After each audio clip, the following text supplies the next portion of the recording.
Time is now 5:32 p.m. on Thursday, February 19th, 2026. I'm calling to order the regularly scheduled meeting of the Warwick School Committee for the month of February.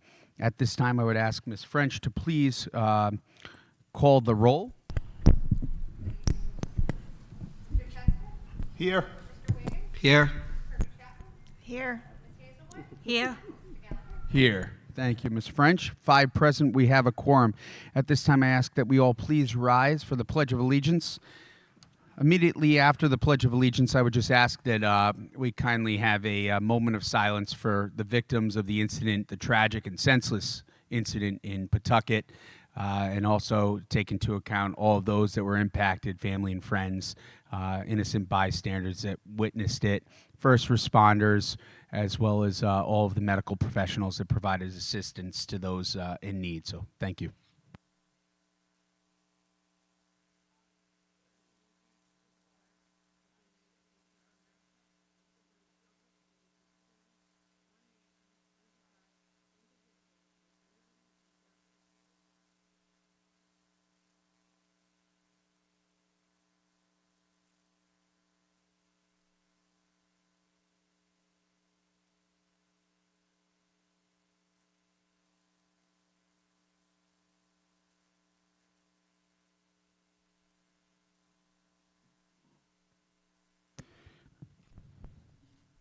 Through tough times, it's often difficult to find things to feel good about.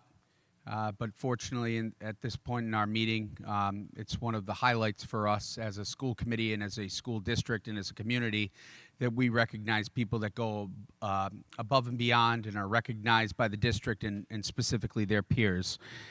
So at this time, I turn it over to Ms. Jakes for our employee spotlight. Thank you. So I am happy to share the January 2026 Employee Spotlight winners tonight. As you stated, these employees have been nominated by their peers for going above and beyond. We'd like to ask if any of the winners are present in the audience to please stand when their name is called. From Clerical, we have Dawn Miller, who supports our student services. Our speech language pathologist, Emma Asher at Oakland Beach and Welk. From our maintenance department, Brian Wilson at Cedar Hill Elementary. Warwick's administrator, Ryan Raffinelli at Park Elementary. Christina Gifford, a teacher assistant at Vets Middle School. Amy Baya at Windman Middle School, a teacher. From our guidance department, Karen Fonts at Pilgrim High School. And we save for last our special educator, Sarah Amato Benitez at Tollgate High School, who's here with us.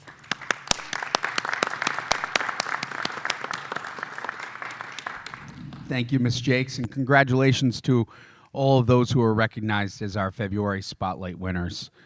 At this time, I'd be looking for a motion to go into closed session for discussion and/or action regarding those items of business exempt from open meetings under general laws of Rhode Island, RIGL 42-46-5A1, A2, A4, A8, and A9. So moved. Made by Mr. Second. Testa, seconded by Ms. Hazelwood and Mr. Wiggins. All those in favor? Aye. Anyone opposed? Motion carries 5-0. We're in executive session.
Time is now 6:31 p.m. on Thursday, February 19, 2026.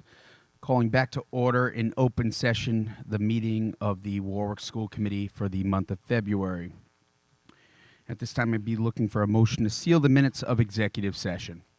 Made by Mr. Testa. Second. Seconded by Mr. Wiggins and Ms. Hazelwood. All those in favor? Aye. Aye. Anyone opposed? Motion carries 5-0. There were no votes taken in executive session. We are now on to public comment on agenda items. Individual comments will be respectfully limited to 3 minutes per person, with public comment not to exceed 45 minutes. Though the content of comments will not be restricted, it is the hope of this committee that citizens, committee members, and the administration alike will be respectful of each other's right to speak, tolerant of different points of view, and mindful of everyone's time. This public comment period is for agenda items only. There is a second public comment session available later in the meeting for all other topics or concerns that you would like to discuss. Members of the public are permitted to speak during both of the public comment periods. Speakers are kindly asked to state their name for their record. For those new to our meetings here tonight, I see some new faces. The podium is down here to my left. Please just make sure that microphone is on. Again, remember to state your name for the record. And lastly, as a reminder, this public comment period is for agenda items only. There is a second public comment period later in the meeting where you could discuss anything else that you would like. So you could just come on down and speak one after the other. There's no sign-in sheet, but it's 3 minutes per person. Thank you. Hello, is this on? Great. Good evening, my name is Pat Ford. I'm the executive director of an organization called Coalition News, Admiral Street in Providence. Some housekeeping. Under Robert's rules, my questions will be directed as appropriate to Chair Galligan. In reality, they are directed to committee member Hazelwood. In terms of relevance to agenda, these are directly tied to new business section 2 and 5. So to Mr. Galligan and by default Ms. Hazelwood, why weren't details of the bond issuance costs, including legal fees and projected interest costs, mailed to city residents? And of course, I'm talking about the bond issue just a few weeks ago. Mr. Ford, I'm going to pause your time. This is a public comment period. It's not a Q&A. So you're afforded any opportunity under the freedom of speech, the First Amendment, to say anything that you would like to say. But I will, on behalf of this committee, answer that question. I will just state that the election was not administered by this committee. The election is administered by the local board of canvassers, so your questions would be better served for the city's administration or the city council. But respectfully, I'm going to unpause your time here, and this committee does not respond to questions during public comment. Well, Thank you. If I could be so good, I'll correct you on that. Under Rhode Island General Laws 4246.6, nothing within this chapter shall prohibit any public body or the members thereof from responding to comments initiated by a member of the public during a properly noticed open forum, even if the subject matter of a citizen's comments or discussions were not previously posted. So under the law, you don't have to answer, but you can. 1 second, Mr. Ford. Just to correct you, this is not an open forum. It's a public meeting, not an open forum. Thank you. So respectfully, if we're going to, well, I would dispute that. Next question. What was the cost of having a special election as opposed to wrapping the vote into a primary or general election? What was the rush? Next question. What would have been the interest and associated cost to the city if the bond had passed? Ms. Hazelwood, after promising to not seeking additional funding in the Warwick Beacon mayoral debate, why did you go back on your word? Feel free to jump in anytime. Ms. Hazelwood, have you blocked any city residents on social media? And finally, I'll direct this to the entire board, is it ever appropriate for a municipal government to advocate for a particular side when an issue is up for election? And of course, I'm talking about the mailings, the robocalls, all of that. Now, the community responded with a big, fat no. And in my years of being involved in politics and covering media in this state, I can't remember any time in the last 20 years, please PolitiFact me, when that's happened, particularly with that degree of vote. But folks can debate, and I'll bring this up before the city council, folks can debate whether or not, which board, which body, but we're talking about a $50 million bond issue that was, the beneficiary would be the Warwick School Committee and the Warwick schools. So attempting to disassociate from that, I think, is disingenuous. So the questions remain, and I'll pursue them on radio, I'll pursue them wherever in my various media enterprises, and I say that with a smile. But it would be great if there's a forum in which Ms. Hazelwood or any one of the members of this board would like to address that. But in all my years of covering government in Rhode Island, between the activities of your city council and what I believe was an attempt to subterfuge this bond issue so that no one knew about it in advance, no one knew what the costs were. It was held in the middle of February, and this is over the strenuous statements made in the Warwick Beacon 30 seconds. city mayor debate, where both the mayor and Ms. Hazelwood both said that this would not happen, and yet it did. Any comments?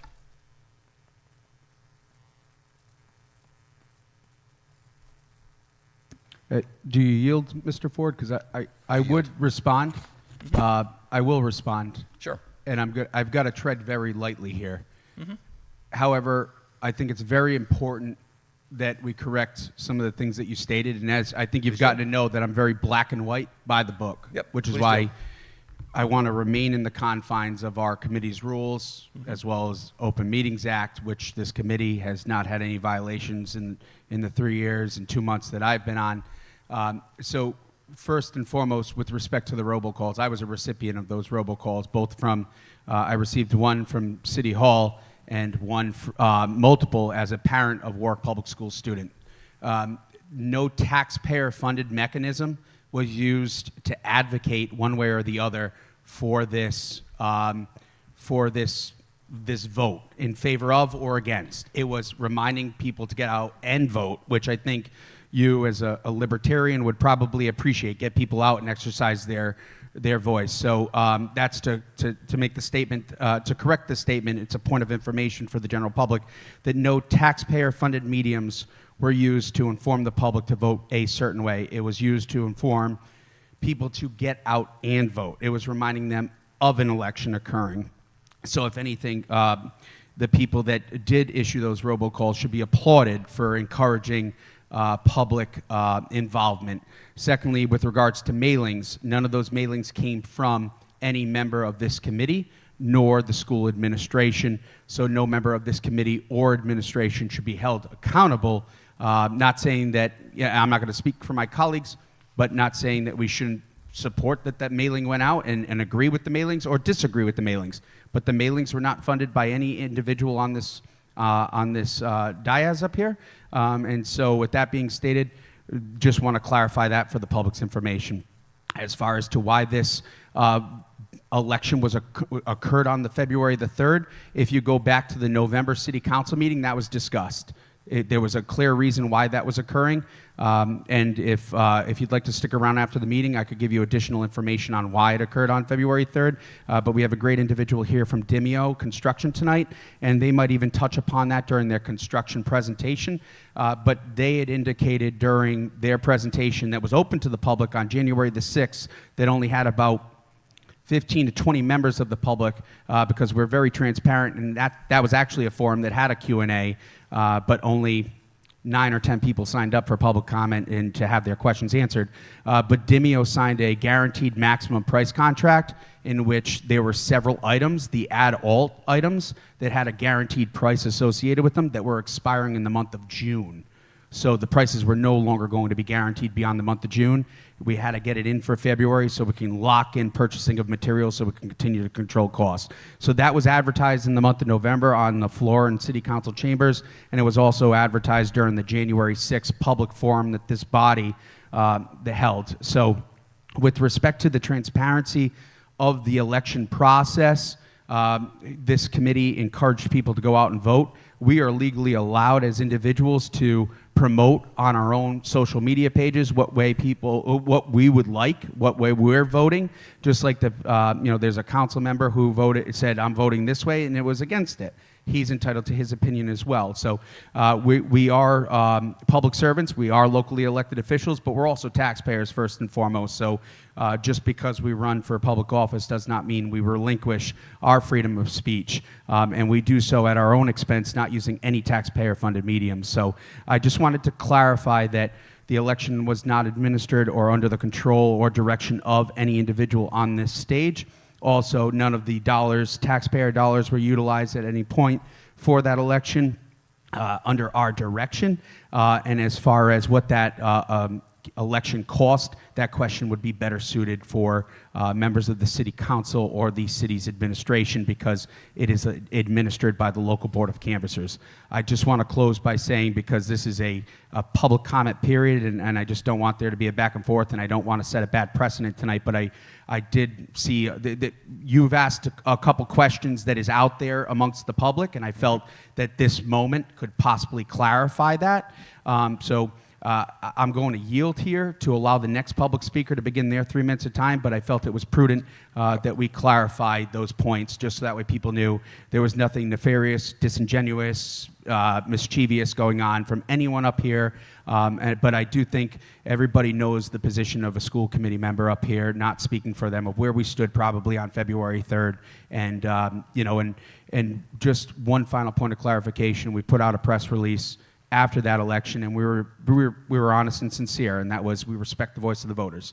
Voters came out, they said what they said, we've got our marching orders, we're going to do what we can do now, and it is what it is. So I appreciate you coming out tonight, we appreciate your questions, and we thank you for your time. So we'll take our next public speaker. No, and I thank you for your transparency. Thank you. The only issue hanging out there, I'll yield. Thank you, sir. Is the notion of how much and why there was no disclosure as to the effective We price can't of comment the on that. That would be a better question suited for the city. Thank you. I'll take it there. Thank you. Thank you, sir.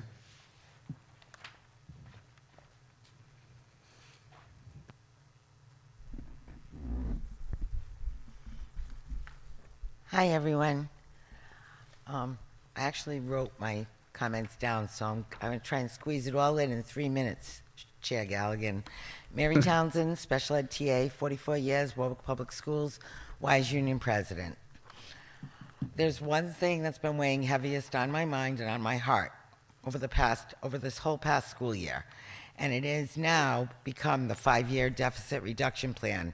It was always the Budget Commission, and of course, our current budget.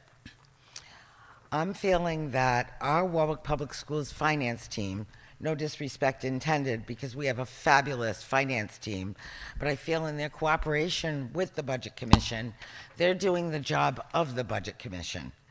They're coming up with a 5-year deficit reduction plan that, in my opinion, all they've done is review purchases, necessary ones, either for student needs or maintenance repairs, which appears to be a waste of time. However, more concerning to me is that Warwick Public Schools seems to be the ones designing a budget that will not support our district, students or staff.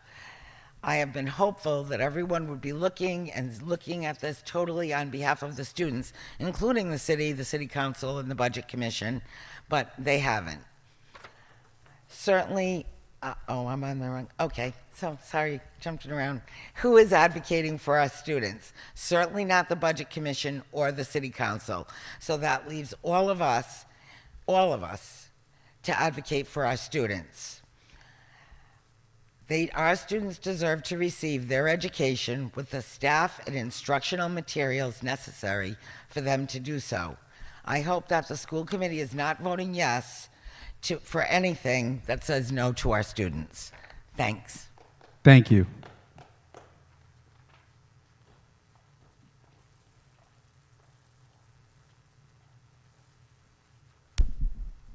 Hello, Darlene Netco, lifelong resident of Warwick, homeowner, taxpayer in Warwick, 38 years teaching, president of the Warwick Teachers Union. Regarding the calendar, I would like you to consider having December 23rd as a no school day. Traditionally, over all these many years, we've had the 23rd off. It provides families the opportunity to travel, prepare for the holiday. This year, we did not have the 23rd off, and I heard, complaints about that more than complaints about lots of other things. And then, although for many, many years Warwick did not have the Wednesday before Thanksgiving off due to the pandemic and the statewide calendar, we've become used to having the Wednesday before Thanksgiving off. And if we can't have the full day, maybe a half day for those same reasons, preparing for the holiday, traveling, and so on. My other comment, to piggyback off of Mary, is to talk about the Budget Commission and the 5-year deficit reduction plan. Because if this body, the school committee and the administration, had been allowed to work with the Auditor General as statute provides, then we would have already had our deficit reduction plan and our budget and be prepared to go into fiscal year 27. That did not happen. The mayor interfered, and as Mary pointed out, we've just had to listen to a litany of approvals of basic materials and so on for this school to run. What this Budget Commission did do was prove that the school department was underfunded by $2.1 million this year. Has the city voted on that budget that the Budget Commission voted on September 3rd? No. That budget sits in limbo. And where is it? Is it with the mayor? Then he needs to hand it over to the city council. They vote one way or the other, and then our school department can move on in the direction it needs to move. But as Mary said, our school department should not have been responsible for a 5-year deficit reduction plan. Once that Budget Commission got put in place, it was their job to do, and they didn't do it. Instead, they tried to go down a very precarious alley of wanting a performance audit to try to prove how much we don't need the staffing that we have. And last year, in preparation for 30 preparing seconds. for a deficit, our school department cut K-12 special ed teachers and K-12 TAs. Those positions all need to be restored. We need to put student need over whether or not the numbers all add up, because they do. Whether or not on paper and documents at RIDE and people from the community who pull them out say otherwise, I'm in the schools, I know what we need. And we need that Budget Commission gone, and we need that City Council to vote yay or nay on the $2.1 million. Thank you. Thank you, Ms. Nicka. Are there any other members of the public wishing to comment? Are there any other members of the public wishing to comment? Mr. Midori? No? Okay. Seeing none, that concludes our public comment period on agenda items. We are now on to recommended actions, routine matters. I'd be looking for a motion to move approval of the minutes of public session, January 13th, 2026. So moved. Made by Mr. Testa. Second. Seconded by Mr. Wiggins and Ms. Hazelwood. All those in favor? Aye. Anyone opposed? Motion carries 5-0. Be looking for a motion to move approval of the executive session minutes from January 13th, 2026. So moved. Made by Mr. Testa. Second. Seconded by Mr. Wiggins and Ms. Hazelwood. All those in favor? Aye. Anyone opposed? Motion carries 5-0. I'd be looking for a motion to move approval of the special meeting minutes of public session, January 27, 2026. So moved. Made by Mr. Testa. Second. Seconded by Mr. Wiggins and Ms. Hazelwood. All those in favor? Aye. Anyone opposed? Motion carries 5-0. I'd be looking for a motion to move approval of the special meeting executive minutes of January 27, So moved. 2026. Second. Made by Mr. Testa, seconded by Mr. Wiggins and Ms. Hazelwood. All those in favor? Aye. Anyone opposed? Motion carries 5-0. I'd be looking for a motion to move approval of warrants, February 10th, 2026, as presented. So moved. Made by Mr. Testa. Second. Seconded by Mr. Wiggins and Ms. Hazelwood. All those in favor? Aye. Anyone opposed? Motion carries 5-0. At this time, I turn it over to Ms. Jakes for announcements, personnel as presented. Thank you, Chair. Tonight, we have 2 retirements or resignations that require your vote for approval. For retirements, we have Dawn Paleantonio. She's a special education teacher at the Warwick Early Learning Center with 30 years of service to Warwick Public Schools. And also Jennifer Barber, who was the Director of Special Services, has resigned. Thank you, Ms. Jakes. I'm looking for a motion to move approval on the retirements and resignations as presented. So moved. Made by Mr. Testa. Second. Seconded by Mr. Wiggins and Ms. Hazelwood. Any discussion? Seeing none. All those in favor? Aye. Anyone opposed? Motion carries 5-0. Thank you. I'm also happy to share some courtesy appointment announcements. We have Sarah DiCarlo, who is a .5 special educator at our parochial schools and Warwick schools. Amanda Reed, a teacher assistant at Pilgrim High School. And Robert Paquin, a night custodian at Tollgate High School. Thank you, Ms. Jakes. All set? Perfect. Thank you. We are now on to donations and correspondence. We'd like to thank My Favorite Muffin, an incredible business within our community, for their large quantity donation of snacks to Oakland Beach Elementary School. So on behalf of Warwick Public Schools and its superintendent, Mr. McCaffrey, and on behalf of the school committee, we'd like to again thank My Favorite Muffin, located on Post Road, for their large quantity donation of snacks to Oakland Beach Elementary. We're now on to section J of our agenda, adoption of policies. First read, looking for a motion to move approval, copy of policy KHB, advertising and sponsorships, as presented. So moved. Made by Mr. Testa, seconded by Mr. Wiggins and Ms. Hazelwood. Any discussions on this policy? Mr. Testa. Thank you. Thank you, Mr. Chair. It's nothing major, I don't think. I would go to page 2, section E, number 1. It says the revenue derived from advertising will. I'm just wondering if will should be replaced with shall.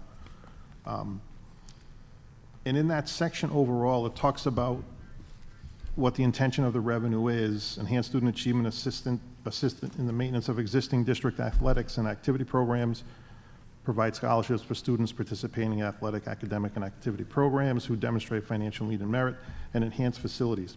So the question I had was, the revenues must be separate, must be separated out, right? We're not going to pool them all together and then award them, right? So each particular sponsorship for a particular program would have to be separate, right, in a separate ledger somewhere. I'm going to defer that question over to the chair of the policy committee, because there was deliberation at that meeting.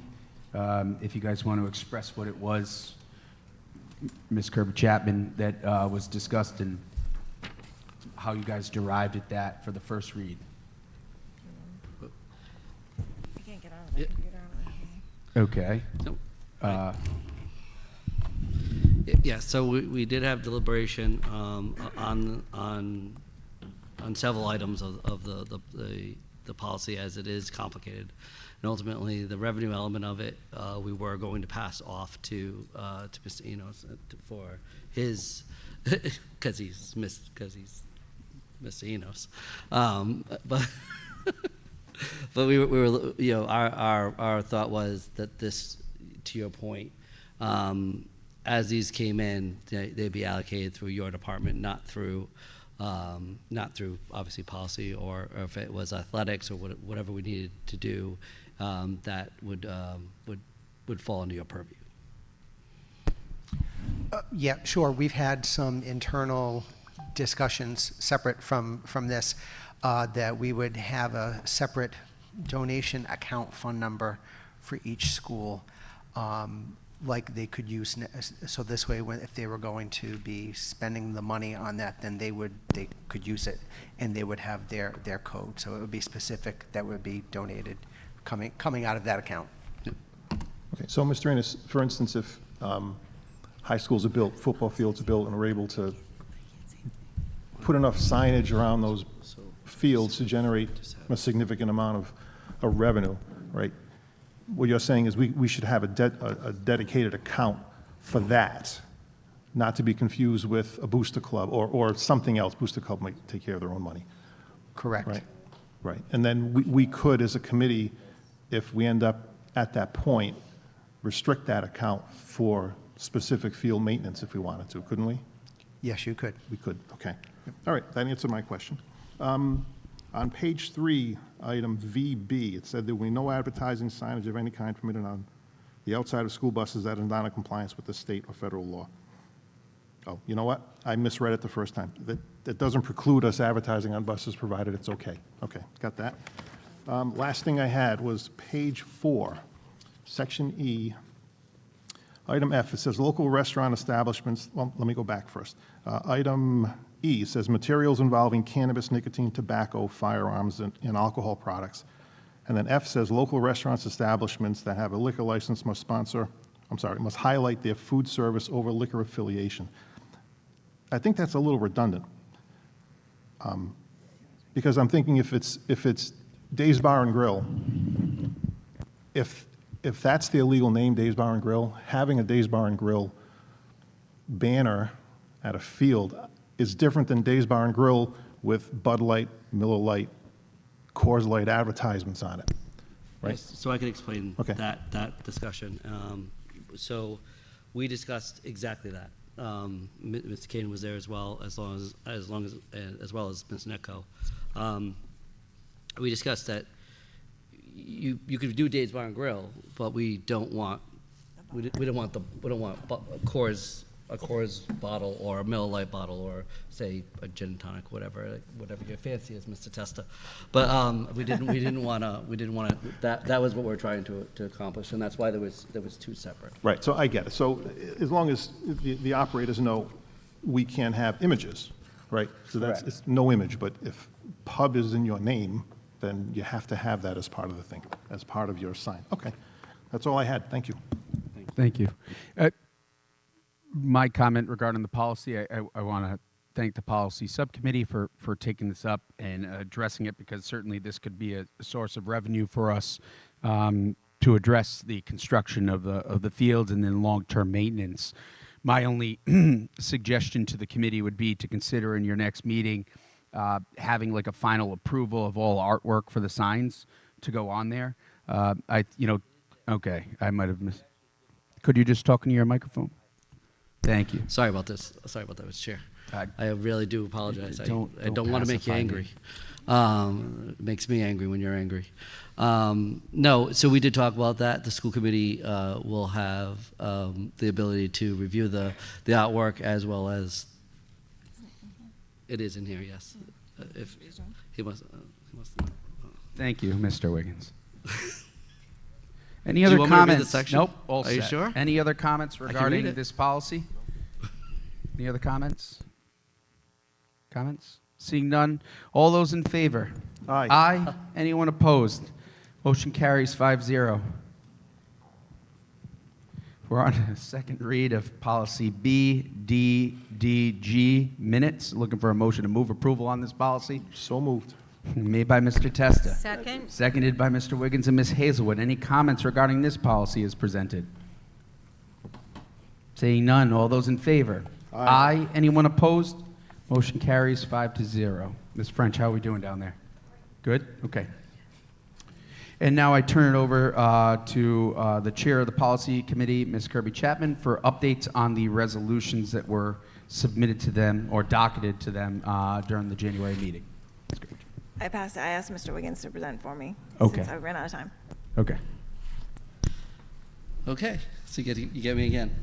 So resolution 1 was to develop the change order policy, approval policy for the new high school construction project. We received, the resolution stated we needed a policy coming out of the building committee. We got a memo. When that happened, Ms. Kirby Chapman did reach out to Mr. Hennius regarding how we changed that memo into a policy. And we tabled it to discuss at the next meeting. Please.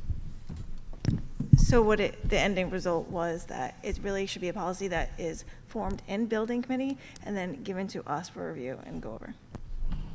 Thank you. Mr. Testa, do you have that? Yeah, we'll have that on our agenda. Thank you. So it's essentially going to be just the codification of what the memo said. Thank you. All right, continue. And to that point, we had, of the members that were there, 8 were in favor of that, of just taking that memo and turning it into a policy. So we see that as a fast-moving element for your resolution. The second resolution, development of the sponsorship we just talked about. Third resolution was, give me a second, update the policy regarding the development of the student representation. Mr. Testa came, gave an incredible idea of what his vision was for it. We had multiple conversations early on in the year that sort of just kind of stopped. So we ended up, what we did was, we looked at the Narragansett policy, and we are going to look at, for March, we're going to be looking at creating a policy for that. Yeah, sorry. Oh, Narragansett, or, sorry, from Narragansett. And others who have done it as a student liaison, as a student, and we did have a student, which was great, at the meeting, who actually spoke to this and was actually very excited about it, and we had other members of the committee that was excited about it as well. But there were people who are hesitant. So Could I comment on that one? Sure. So, because of the open meeting statute, we're not able to have this type of conversation without having there be a rolling quorum. So, I did watch the policy subcommittee meeting, and I did see the debate, and I do thank all 8 individuals that were present at that meeting, and the input that they provided, especially the student that provided really good input, that maybe a student would participate and use it as an opportunity to put it onto their resume, whether it be their college applications or a business resume. So I was amazed at that input, and I actually believe that. So was Mrs. that. Testa. Yeah, I saw that on the video.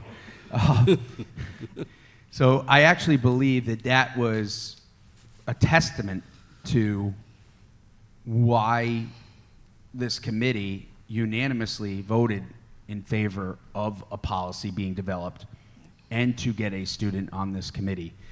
And just as clarification, I saw amongst the debate seemed like it was more centered around, should we have a student representative at the school committee? But for me, the conversation should have been, how does the policy look for a student representative on the committee? Because the school committee voted 5-0 for a student to be, for there to be a student representative on the committee. It wasn't a question of, what do you guys think? Should we have one on there, right? And this is not directed at any individual person. It's the prerogative of this committee that we get input from the students. They would have no voting rights, but we want their input at these meetings. And whether students come in droves wanting to have that role or they don't, at least we put it out there that there's an avenue for it. And so I just wanted to put that clarification there, because that's true for even my finance committee, right? If this body passed something, let's say the 5 of us pass something for finance to do, and I say, okay, and we take it and I run it back to my finance committee, it's not for myself and Mr. Enos and Mr. McCaffrey and Mr. Ginolfi and the other members and Ms. Townsend to go, you know what, we didn't like the decision made by the school committee, we're just not going to do it. We could certainly draft whatever it may be and send it back to you guys with unfavorable recommendation, and then everybody can still vote on it, up or down, right? But that was the biggest thing that stood out to me with the debate in the subcommittee was, there was good conversation, but some of the conversation was centered around not having a student representative on that, and that we moved past that. We're at the point now of having a student representative, and now that committee is tasked with, how does that look? How do we do it? What is the best practice? So that's all I have on that.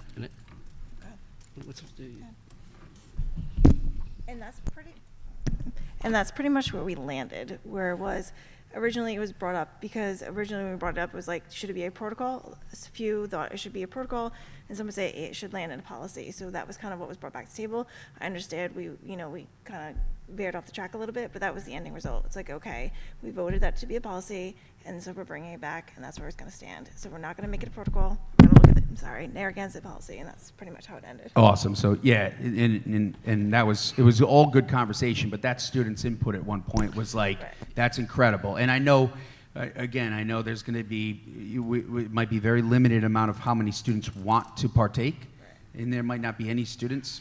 So I appreciated the debate, but that one student input was exactly, I think, why Mr. Testa brought forward this policy request.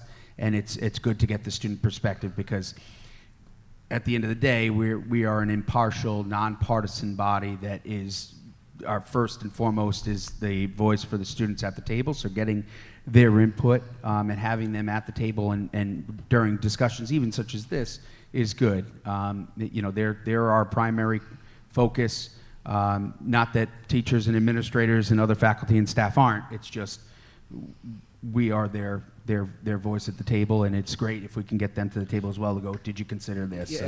and so you're aware, we had, 1 unfavorable and 7 who were in favor. I think I'm going to go back to the student's comments.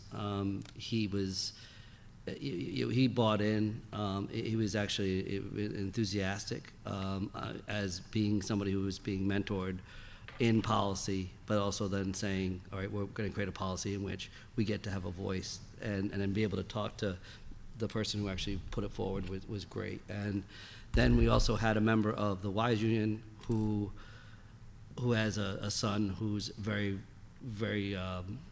into politics, was very into politics in high school, and spoke very eloquently about how this could help a lot of our students, especially in civics. And again, getting to the point of how good it could possibly look on a college resume and how ultimately they get to say things. We talked to something as low as whether you like your lunch, things of that nature. They get the right to say that. So I think there was a very productive conversation, to your point. And those who did watch it, I know it's hard sometimes to watch these meetings, but they were, I thought that we had a very good debate on it. And I think that we came, to Michelle's point, full circle on where we need to be. And I think that we're going to be in a good position for a policy.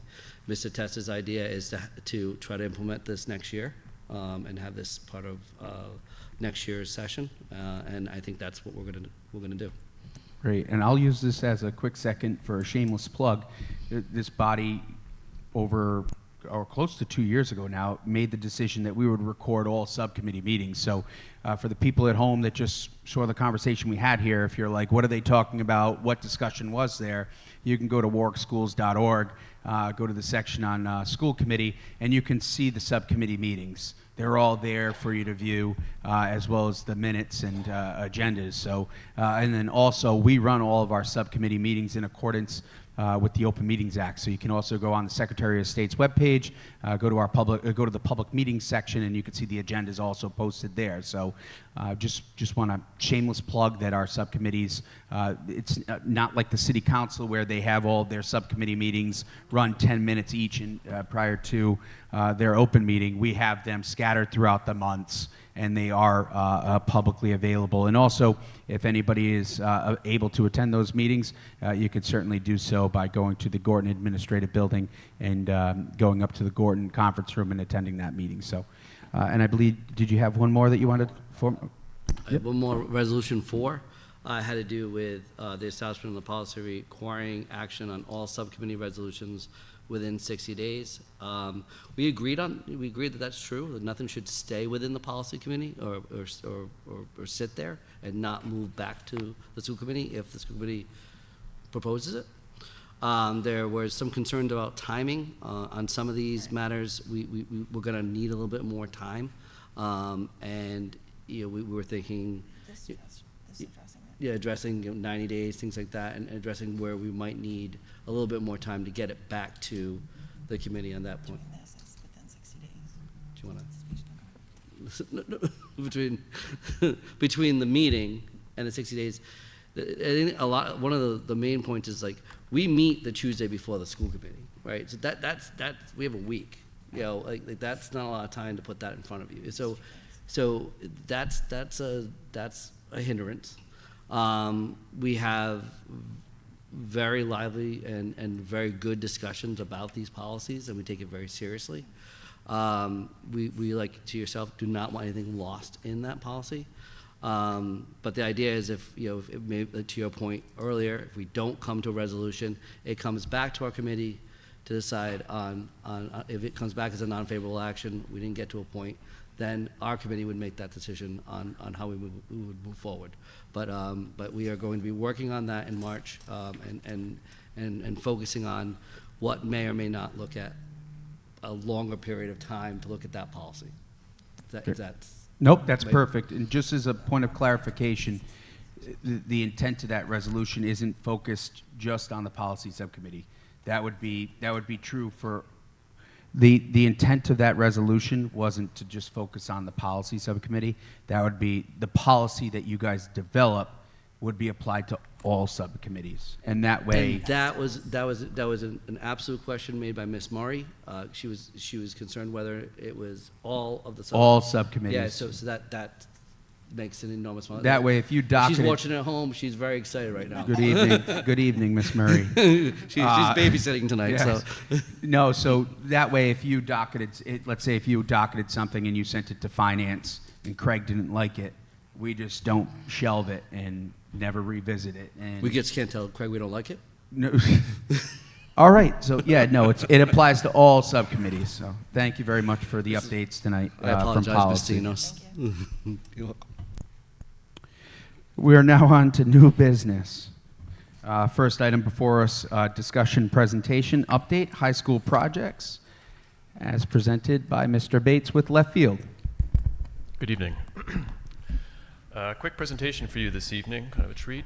Just a few slides, though. It won't be too lengthy. So on the 4th of February, the school building committee reviewed and approved the first contract change order for the Tollgate High School project. So it's timely for us to talk about why we have these contract changes to the GMP and the process by which they're developed and reviewed and approved. So if we go to the next slide, please, you'll see the agenda. We're going to talk about the reasons that we have such changes. We'll talk a bit about design bulletins, which is the formal document issuance that captures that scope change that we're going to talk about.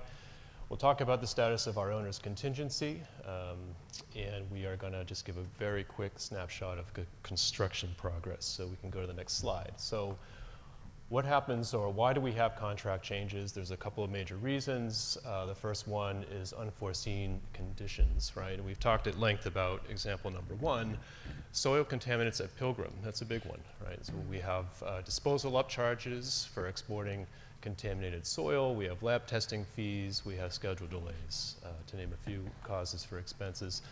And we have another example, locating underground utilities, right? So in the event that we need to locate utilities that are underground in order to proceed with construction progress, and we're handed a set of documents by, say, the local water authority that have incorrect locations, that means that we have to do a lot of extra digging and exploring. That's time and materials that hence result in an additional cost to the project. And then example number 3 that you see there are additional tariffs. So at the time of the GMPs, when they were assembled, we knew about the potential for tariffs, certainly, but we had no idea what the amount would be and when. So we, rather than just throw a wild ass, a wild guess at it, we waited to see what the impact would be, and then we have to enact a change via contract. So we'll go to the next slide. Another reason for contract changes would be coordination. So your construction manager facilitates weekly coordination meetings with the subcontractors, with your architects, with your engineers. And during that meeting, they do a deep dive into what we call the BIM model, or the building information model. It's a digital model that you see there on the screen. Basically going through every nut and bolt of the project, every pipe, every duct, every electrical wire, everything, making sure that it all fits. And in doing that, there are some things that come out of it, some clarifications, some adjustments, the changes that do tend to get needed. And there's also a back and forth written correspondence that we call the RFI process, the request for information process, right? That's formal written questions that come over from the contractors and responded to by the design team. They identify system conflicts in the structural systems, mechanical, electrical, plumbing. We talk about, in this correspondence, constructability means and methods and ways that they could potentially improve the assembly of the building. And these clarifications and these supplemental information gets captured in what I referred to earlier, those design bulletins, right?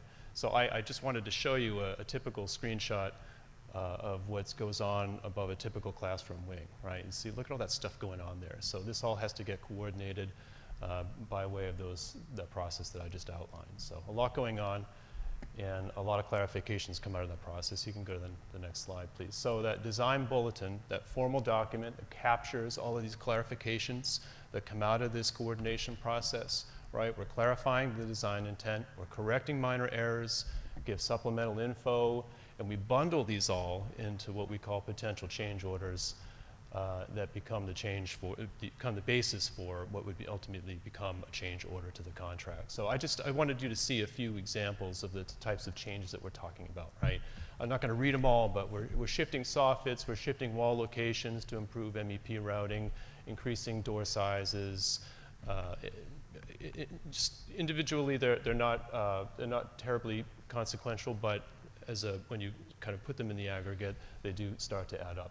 So those are typical bulletin items that you'd see. And you can go to the next slide. So I mentioned that we approved our first change order for toll gate in the amount of $219,491. The very reason that we have this owner's contingency, this 5% of the construction value, is to address these contract changes that I've just been talking about, right? It's exactly why we have it. So that first draw amount to the contingency, equal to that change order amount, represents about 1.5% of our total contingency. And I just want to impress upon you that we don't bring these potential changes forward to the building committee until your construction manager, your architect, your OPM, and the capital projects team have thoroughly vetted and reviewed these to make sure that they are in fact appropriate and that they're fair and reasonable. So there's a robust review process that goes on before it even comes to the committees. So. And with that, I'll ask you to go to the next slide, and I'll just show you a couple of snapshots of the current progress in the field. I think Pilgrim is first, and if you click, you'll see roughly about 40% of the concrete foundations in place. Just to orient yourself, Pilgrim Parkway is to the south there, and the existing building is on the left-hand side. So it's exciting to see progress happening there at long last. And we do expect steel to arrive on site mid to end of March, and things will start to go really quickly then. And then you can go to the next slide. And what else can I say? There's the toll gate building with the steel erect. Exciting. The crane is off site now because that process is done. Next we pour the floor slabs, the concrete floor slabs, and we will start to enclose the building with what we call the envelope, the exterior walls. That's going to start happening next month, so very exciting. With that, I'll conclude, and happy to entertain any questions. Questions from members of the committee or comments? Mr. Test. Thank you, Mr. Bates. Going back to the slide that talks about the design bulletins and everything else, and you kind of said that's when you review stuff and you go over every nut and bolt. Some social media people will say, well, that should have been done before you even put a shovel in the ground, which is not how this process works. No, in any place. This is very typical for a project of this, or any Right. project for that matter, to go through this process. Once the contractors are on board, which happens after the design's complete, right, is when you can do this thorough deep dive review. Yeah, and the example you put in here about the drawings we got from Kent County Water, that's what you have to go on. That's the official document. And if it's wrong, well, okay. Yeah. Out of our control, but Right. exactly why we carry contingency. And that's not the first time No. we've gotten drawings from municipal bodies where it was incorrect. So, okay, thank you. I do want to add real quickly, I mentioned tariffs. It was a sizable impact, and there's another one coming, unfortunately, two more. But interestingly, despite the fact that we had 4 bids total, I think, for steel companies, only one American company, but despite the tariffs, the American companies still would have been substantially higher in total had we selected them. Interesting.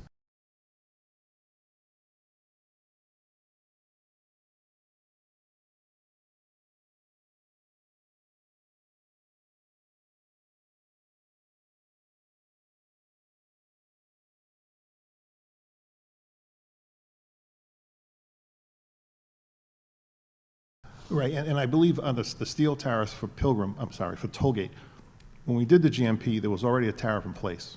Correct. Then there was an additional tariff that was put on steel after you After could not the foresee that, right? Right, Because tomorrow, there could be a 25% additional tariff. Who the hell knows? I'm sorry, who knows? We don't know the amount. But, and you can't control for that. So, to your point, that's why the contingency's there. Thank you. Thank you, Mr. Testa. Any other comments? With respect to that, Mr. Testa, I think it was like a week later after we passed the GMP, then they came out and they hit Canada with what? Was it like a 60%? Yeah, it was something, 25. something crazy. But just to kind of piggyback on Mr. Testa's statement regarding misinformation out there, there's been a comment floated that the GMPs do not account for change orders. As you just attested to, you're not going to know which change orders you're going to need to make until the change order actually occurs, right? And so that's why you carry those 3 buckets of contingency and you would bill against them, correct? We know there will be changes, right? Yeah, and so- Historically, there will be. However, but we don't know the exact nature and the specifics of them. There's Yeah. really no way to know that until we really get into the process that I just outlined. DCYF and saying that we will be deducting that amount from future bills. So, yep. Thank you. And the second thing to dovetail on the chair's point about particular districts, the one district you're talking about, with those additional 20 kids, it's a net gain of 11, all right? That's going to put that district's population that will consist of more than 5% of Warwick kids. So I'd love to see a demographic pie chart for some of these districts to see how many of their kids, how many of their students are homegrown students. Right? So, I mean, for as long as I've been on this stage, every year it's the same. I sound like a broken record, but it's unfair the way it's set up, and hopefully fairness comes to that. So thank you. Thank you, Mr. Testa. My final comment on this, because I have so many, and I'll reserve them for your presentation, just for the public's edification. The way public school education is now in this state of Rhode Island, it's become like college and universities competing for students.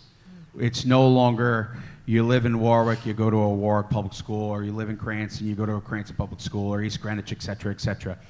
Every city and town is now competing for another city and town's students, because in the state of Rhode Island, the money follows the student. And so I raise this because we're discussing the FY26 budget, and though we don't have a budget yet, hopefully we have one soon, with 4 months left in the fiscal year. These, whether we had one or not, these are the challenges that we face. And we're not an anomaly. Every city and town is facing the same challenges, unless, of course, they're one of the benefactors of our students, then they're receiving money. So it's the way high schools are now in general. We're all competing for each other's students. So I'll just leave it at that. Any other comments on this item? I just have to bring something up. Not everybody here knows it, but I used to do foster care before I got on the school committee. I did it for over about 28 years, and no one came to me without special care needs, no one. Back in 1997, the foster child I had, who is now my son, he was going out of district. And back then, it was $75,000 because they sent me a copy of the bill that was coming to Warwick. And I was shocked because I couldn't believe what was being charged to Warwick. I couldn't believe it. It is not, it's very expensive to educate the children with special needs. And we are doing a good job of it here. We're doing a good job. And we have good people to do it, but we're paying a price for it. And we have to do what we can to bring those funds back. We need them. That's all. Thank you, Ms. Hazelwood. Any other comments? Seeing none, we are on to item 4, discussion update, Munis implementation. This was a matter that was docketed last meeting for the Finance Subcommittee. The Finance Subcommittee voted unanimously 5-0 to pass forward the presentation from Mr. Enos to all of you. Sure. As you're aware, so the school district had signed an agreement for new financial software long before my arrival here.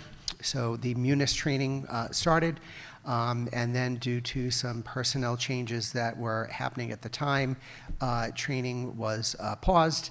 And then over the summer, with a full complement of folks in the finance department, we started our training again with Munis in earnest. We have a very tight time frame. We have been training for almost a year now, about 4 to 8 days of training each month. We have a couple of phases to the implementation. So July 6, 26 is the flip the switch date for the general ledger for the financial software.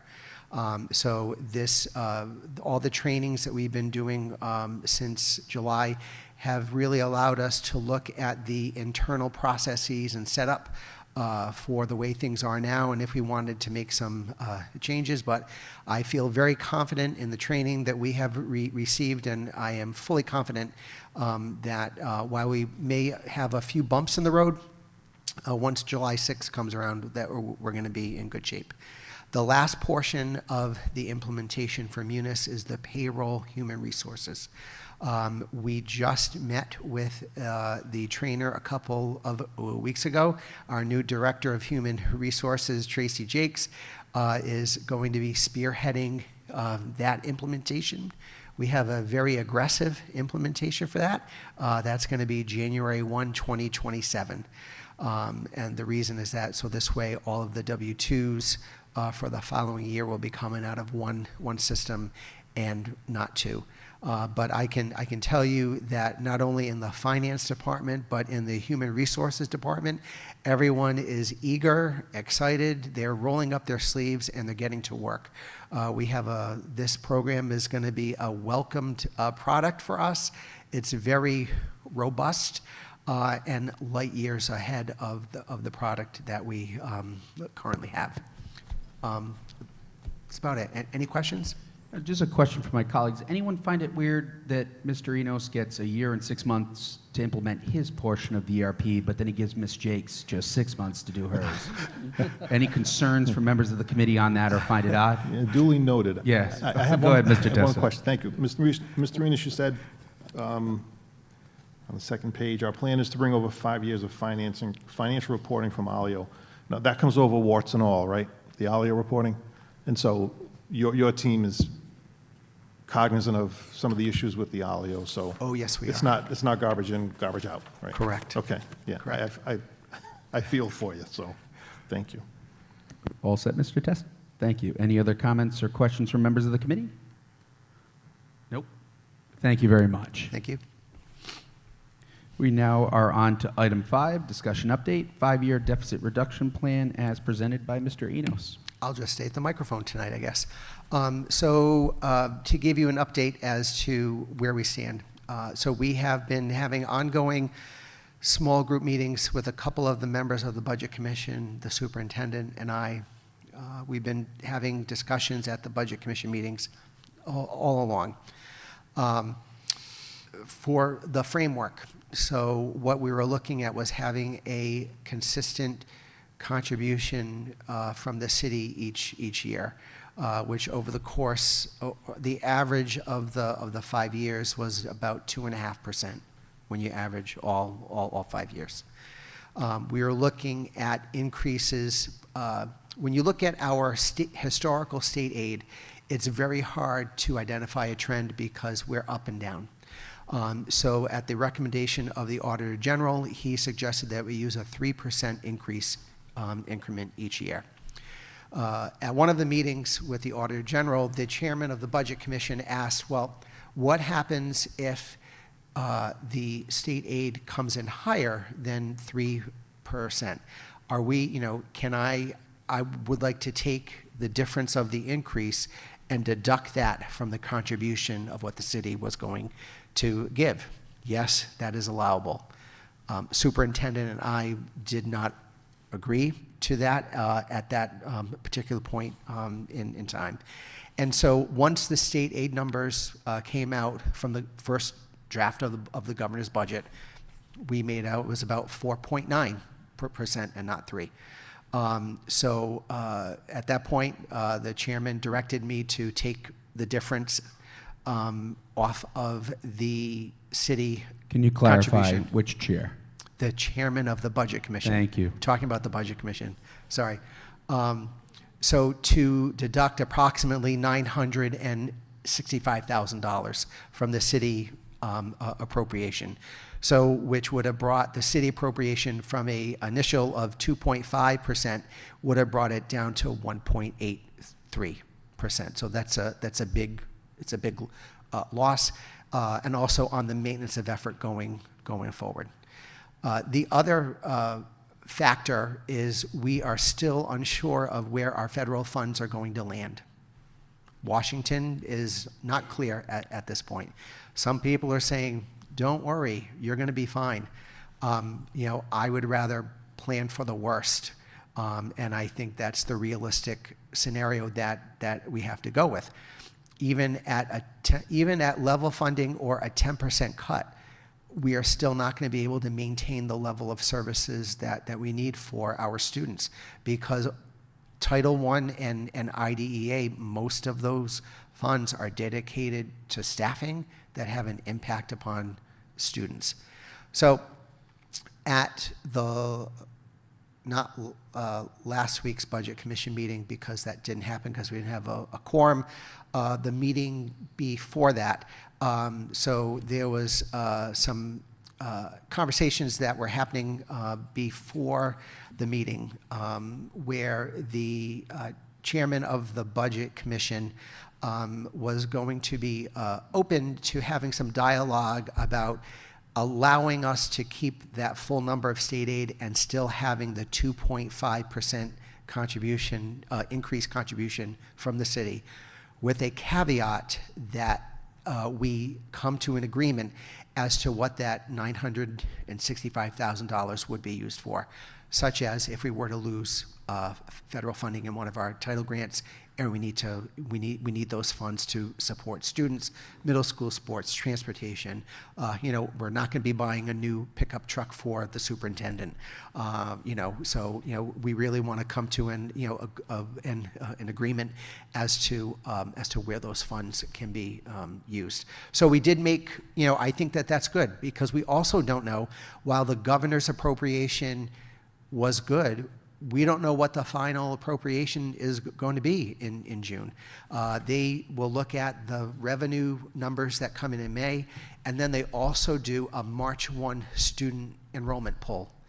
So the first number that we got in January, that was based upon the October 1 enrollment. Then they do another enrollment poll to see if it's close or if we've lost. Well, if we lose 100 to 200 kids, and I don't know where we stand, but on that date, if we lose 100 to 200 kids, we're not going to be seeing an increase of 4.9%. More than likely, we're going to be seeing less.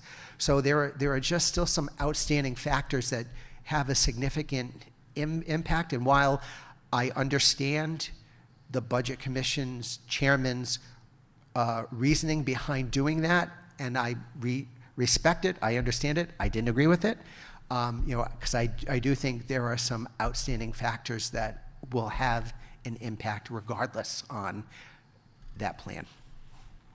Any questions? Yeah.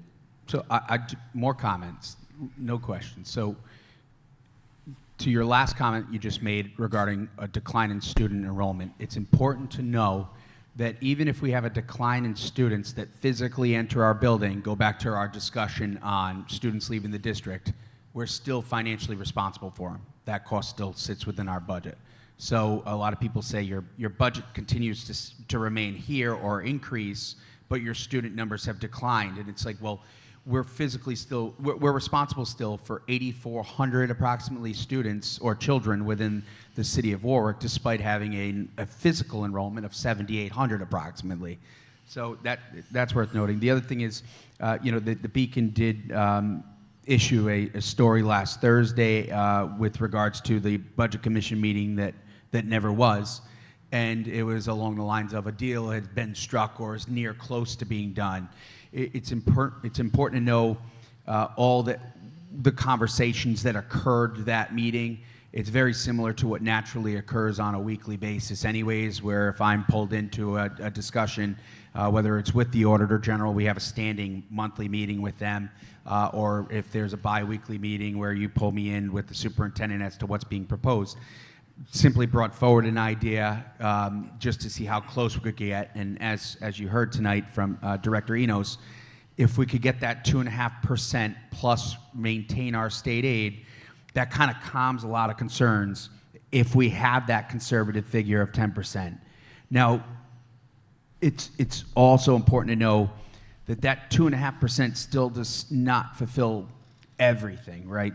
It doesn't. We could ask for 4%, and we know that we were already below funding levels heading into this year, and I don't even know what that level is because we don't have a budget yet. Mr. Enos, you've got something to add? Yeah, so I'm sorry, I should have added. So the other important piece of the deficit reduction plan is the repayment of the funds for the deficit from prior year. And while that's going to be just an in and out on the books, it's money that we can't spend. It's going to be an in and an out. So that money each year, which has been spread out evenly across the 5 years, plus the percentage of the increase in the maintenance of effort, brings us slightly below the 4% maximum that we can get from the city each year. So I just wanted to be sure that was clear, that you knew that it was the 2.5 plus the money to help to repay the prior years. Thank you. So the last comments I'll make is just as a reminder, everything that has been discussed tonight is still fluid, that nothing's been confirmed. This committee legally has no authority over the 5-year deficit reduction plan. We'll vote on one just so the public knows where we stand with the 5-year deficit reduction plan. But if we vote up or down on it, it doesn't matter. The only two entities with authority over the deficit reduction plan per the legislation is the Budget Commission and the Auditor General. And in the FY26 budget is Budget Commission and City Council. So I'm hoping that the Budget Commission, are they to convene next week? I know they didn't meet this Yes, week. we are. Yep. Okay, so the Budget Commission, I'm hoping that we'll see on their agenda, that deficit reduction plan, that they vote on it, move it forward to the Auditor General for approval. So, but I thank you. I thank Superintendent McCaffrey and your team for all your hard work developing that deficit reduction plan and figuring out how everything's going to work. And been saying it since the deficit first reared its head. We're going to continue annually to have difficult decisions. We're going to have to annually look at right-sizing everything within the district. We have to change how we operate. But there's going to continue to be difficult decisions, but at least this plan, if they get it done, protects our children, especially our most vulnerable students, if that Title I funding goes away. So, any other comments from members of the committee? Anything? Nope. Okay. Thank you. Next, we have discussion update, superintendent update, as presented by Superintendent McCaffrey. Mr. Chair, members of the school committee, I want to thank you for giving me the opportunity to serve as your superintendent.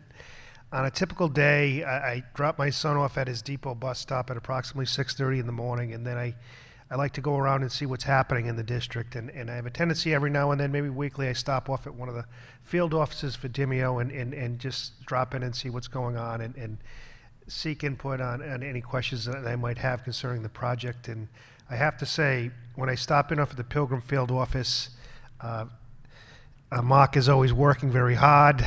He's not just hanging out during the day. In fact, I think last week I stopped, it was about 10 degrees. He was outside already out on the field getting things done. I do want to say congratulations to Warwick Veterans Middle School wrestling team for finishing first in the state competition. Windman as well for finishing 5th. I'd also like to take an opportunity to thank Steve Carter and Caitlin Regan for reorganizing the Warwick Special Education Advisory Committee. They'll be meeting next week, Tuesday, February 24th at 6 p.m. Thank you for pulling that together. look forward to the meeting. Warwick Vets was recently recognized for their participation in the NAEP testing. NAEP testing is the National Assessment of Educational Progress. RIDE highlighted Vets as one of the schools that will be testing this year. It was an excellent opportunity that they showcased their school. Principal Devine did an excellent job. Congratulations to the faculty and staff at Warwick Veterans in their participation, but also being recognized by RIDE. Finally, I'd like to talk about the construction projects. Every time I ride by one of the schools, I can't believe the progress that's happening. The structure is up at Tollgate. Pilgrim, the foundation work is been continuing to go on throughout the weather this winter, and significant progress has been made. And it's the vision of new schools. You can see them now.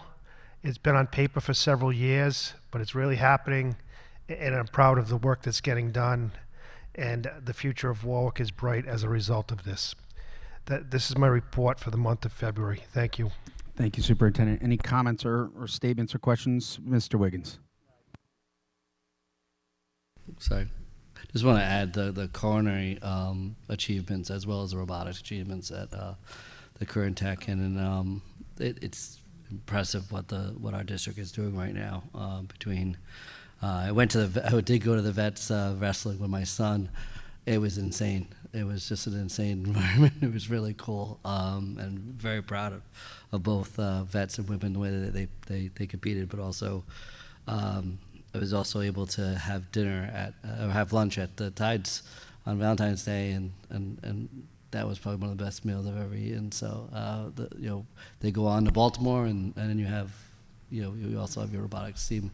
So very proud of the city of Warwick right now. Mr. Chair, I would also like to add, I had the pleasure of stopping off at the Robinson Elementary School Public Skate this afternoon. It was held at the Greenwood Credit Union Ice Center. Families were having a great time. So spoke to one of the parents who was also one of our principals, Matt Yates. They seemed to be enjoying themselves, and it was a great community event for the Robinson Elementary School community. Thank you, Superintendent. Ms. Hazelwood? Well, I'll piggyback off what Superintendent said, because Friday also, all the students are invited back to the skating rink to free skating. So that's on Friday. But going back to what Mr. Wiggins said about the dinner, we did have a wonderful lunch, and they did come in first, and that meal that we had there for lunch is going to be showcased by the Newport Restaurant Group. So it will be in their restaurants, that very same meal, very same recipe that we had here. So kudos to the Tollgates Career Center. Thank you, Ms. Hazelwood. Anything? Nope. Superintendent, that was kids skate free this Friday. So just a reminder, don't just try to swing by the ice rink and, okay. I would have to say, Mr. Chair, you're the oldest kid in Warwick. 12 and under.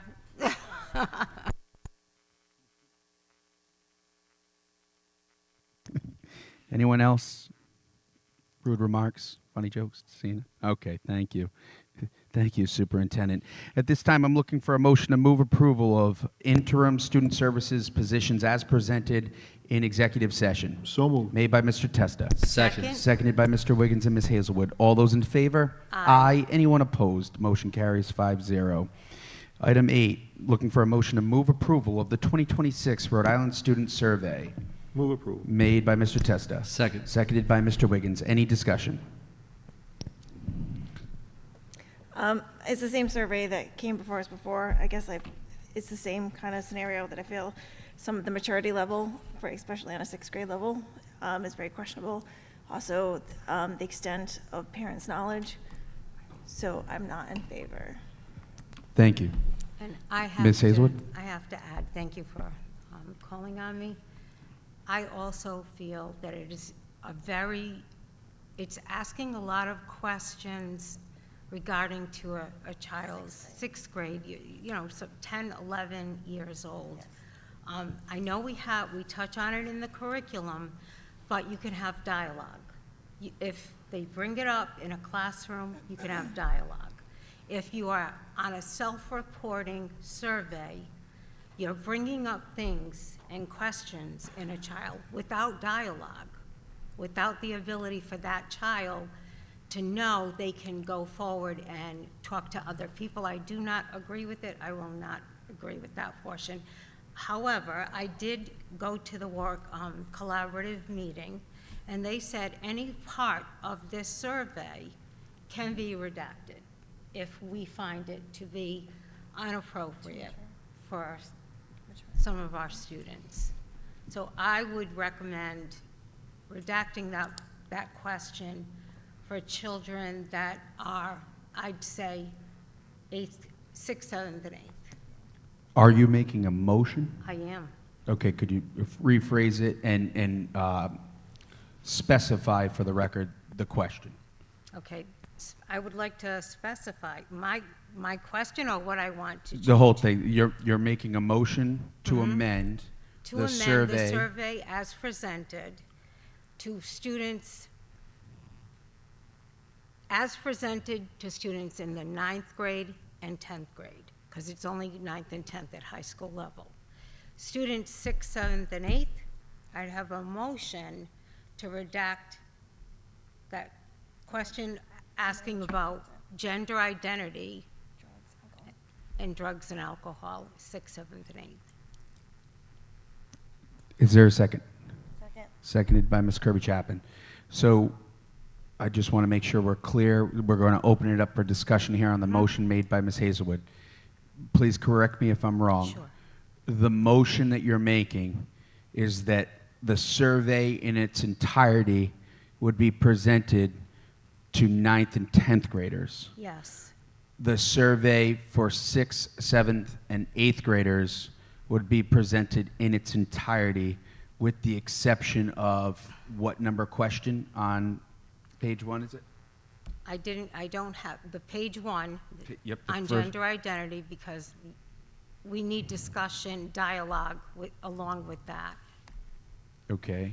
And then you had mentioned drugs and alcohol, so there were Ms. sections Kirby on that. Chapman, wants. So what section? Mine is for gender identity, drugs and alcohol. All right, hold on one second, just so that way we don't break any rules here. So you're making the motion, though. So if your motion is just stopping with that, then we would have another motion on there. But it appears that you have an idea of what it was she's looking to do, so that way, instead of having multiple motions on motions, could you encapsulate in yours? If you have an issue with that, we can just vote on that motion, and then we could take in the next motion if you want. I would like to present the motion on the gender identity question. All right, so there it is for the committee. You've the motion made by Ms. Hazelwood that has been seconded by Ms. Kirby Chapman is that for 9th and 10th graders, the survey would be offered in its entirety. For 6th, 7th, and 8th graders, that one question on the first page of the survey that's capturing the census information relative to gender identity. I believe it's what you, just so we're clear, I think it's number like 4 or Yes. 5 would be struck. Let me pull it right up. I have it right here. So I'll open it up for discussion. Are there any members of the committee that would like to make a remark on that motion? Mr. Chair, if I may? Yes. I don't know who to direct it to. Parents can opt their kids out of this, correct? Right? Can parents opt their kids, can parents? They can. And can parents see what the questions on this? Don't we share this with them? I don't really. Can parents see what their child is going to be asked? That I don't know. I'll have to get you the answer on that. I know wanna- parents can opt them out. Yeah. And I think in past years, I thought we shared something with parents so they could see the subject matter of the survey. That was, Mr. Carter?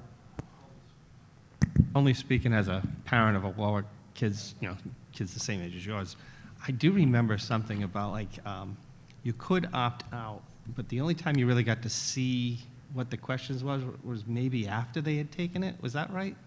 I don't And even then, remember. you had to ask the school for the results. Yeah. Is Yeah, that about right? That I don't remember. I don't really remember too much, but yeah, it was a while ago. But a parent could opt their child out altogether if they want, right? Okay, I think thank so. you. Colleagues, I'm going to respectfully ask the vice chair to withdraw her motion, and I have a motion that I would introduce here. I'm withdrawing my motion. All right, thank you. I'm going to make a motion that we table this item for this meeting and allow legal counsel to evaluate the first motion that's before us and then the upcoming motion that will be made. So I make the motion to table. I second that. Seconded by Mr. Wiggins. Any discussion on the motion to table item 8?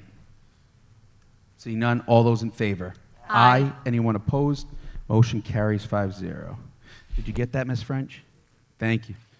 Okay, we are on to item 9, discussion action, approval of the 2026 to 2027 Warwick School District calendar. I'm looking for a motion to move approval on the calendar.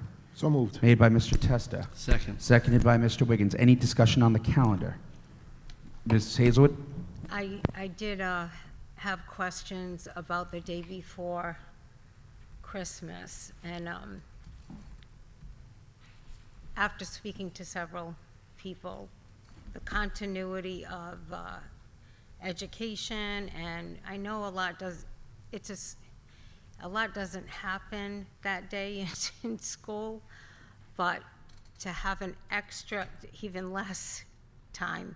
And then we have to add a day at the end of the year, and we can end up, depending if we have a snow year like this one, we could end up going into the next week, and then we have a whole bunch of other issues. So being that said, I will go along with the calendar as presented.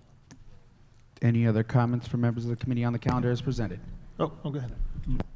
Oh, Mr. Testa. thank you. I agree with Ms. Hazelwood about the day before Christmas, day before Christmas Eve. But Mr. Wiggins brought up a good point. Mr. Oliver, if we were trying to just wash a day, right? So we say, okay, no school on December 23rd, but instead of the 27th being the teacher orientation, it's the day before. That would make the first day of school on a Friday. My concern is we have summer projects, right? So does a day matter? It might, right? It could. So if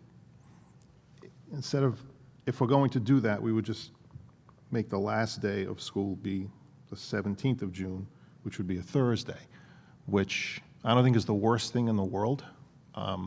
If the importance of the day before Christmas Eve, families to travel, in past years, I used to get several emails. I got one, and I think we all got one, and that was a request to do the day before Thanksgiving and the day before Christmas Eve. That's 2 days. That gets a little tough at the end of the year.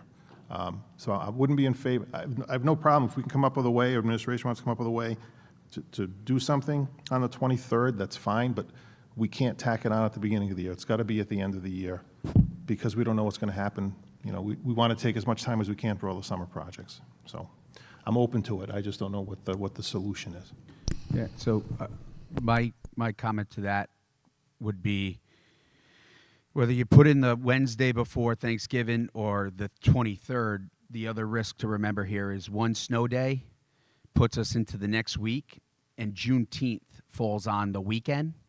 So you would have to recognize the Juneteenth holiday on June 21st, a Monday, which now puts you out to Tuesday the 22nd for the last day of school. So you're now paying another holiday, and then the snow, having that snow day, and that's with one snow day. And I'm a firm believer if we're going to have a snow day, you do the old-fashioned snow day. I don't believe in virtual learning days because I haven't met a teacher yet that has said you get the same degree of education in virtual learning that you get from in-person instruction. So if we're going to have a snow day, we're going to go back old school sledding and not on a Chromebook. So that one snow day puts us into that Juneteenth category. It's a risk. I would also remark, yes, we did get that one email. And I know that the district the past couple of years has had the Wednesday before Thanksgiving. But I would also say that it's an election year. So you picked up primary election day in September. And you also have in that very same month of November, you have the general election. So you have a 4-day week to start the first week. You have a 4-day week because of Veterans Day the second week. You have one 5-day week in a 4-week month. And then you have a 3-day week. So to chop that down to a 2-day week, I understand people travel, but I'm also a realist. And I recognize if somebody's going to travel, they're going to travel. If somebody's not going to travel, they're not going to travel. If somebody's leaving state, whether we have school or not, I think they're going to look at us and go, hey, I'm still going out. I'm also, I know some people did bring up the idea of, hey, have a half day there, have a half day, here. I called, just so everybody knows, I called a bunch of districts to make sure that I was knowledgeable in this vote this evening. And it's not as simple as apples to apples with calendars. I called one district, and actually they have 3 instructional days where the students aren't in school. And if there is a snow day, they just roll that day back in and they have them come in person. So they're still hitting the 180. They were doing 177 of physical in-person and 3 instructional days. West Warwick, if you go on their website, and I've spoken to many of these. I know, Jacob, it's crazy. I've contacted as many school committees as possible before coming here tonight to be able to articulate how you can't just compare one city to another city because they all have their own nuances. West Warwick actually has a couple half days, but their half days, when the students leave school, they then do parent-teacher conferences on those same days. So, and I don't really like the half-day thing because by the time these teachers get students in, settled, and going, you're probably only looking at 60 to 90 minutes of instruction, and then you're wrapping them up, getting them ready, and shipping them back out the door midday. And that is more especially true at the elementary level than it is at the high school and middle school level. So those are just a couple examples. Cranston, they don't offer the Wednesday before Thanksgiving. So, for these reasons and more, I think the calendar this year is, given that it's an election year and there's 2 additional days off, I think it's satisfactory. And as my colleague to my right pointed out, it's about teaching and learning, and we've got to continue to elevate our performance as a district. And maybe next year, when the calendar is being discussed, if we continue to see that rise, it's not an election year. Go ahead and throw the Wednesday back in, which East Greenwich did mention to me. That's one thing they do. They haven't every year given a full day off before Thanksgiving. This year they added it in. One other year they had a half day. The other prior years they didn't do it. So I think I bothered everyone from South County all the way up to Foster, Gloucester, asking questions on their calendars. So with that, I support the calendar as presented. Anyone else on comments on the calendar? Mr. Wiggins.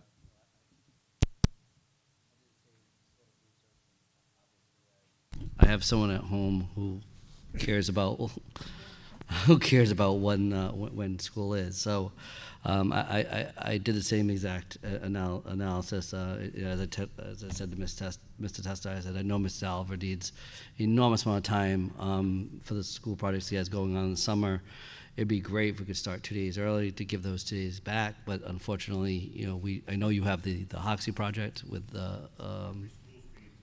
So there you go. Thank you, Mr. Oliver. And that was my thought, that every school was going to be touched. And I know you had some pretty big ones as well. And then ultimately, looking at November, I couldn't see a week that only had 2 days, based on the 2 election cycles, the primary and the election itself. So, I am also in favor as well. Any other comments from members of the committee on the calendar? Seeing none. All those in favor? Aye. Anyone opposed? Motion carries 5-0 on item 9. Next item, looking for a motion to move approval of the request for the culinary to attend out-of-state field trip. Made by Ms. Kirby Chapman, seconded by Ms. Hazelwood. I'll present this on behalf of Mr. Galligan because, hey, one of the Galligans have to present this. This is for the culinary students to go to a trade show in Boston. So any discussion on this? Seeing none. All those in favor? Aye. Anyone opposed? Motion carries 5-0. Again, on behalf of Mr. Galligan, it's tied up tonight. Looking for a motion to move approval of a request for cosmetology to attend an out-of-state field trip. Made by Ms. Hazelwood. Seconded by Mr. Wiggins. Any discussion on this? Seeing none, all those in favor of cosmetology heading to New York say aye. Aye. Anyone opposed? Motion carries 5-0. Thank you for your time this evening, Mr. Galligan.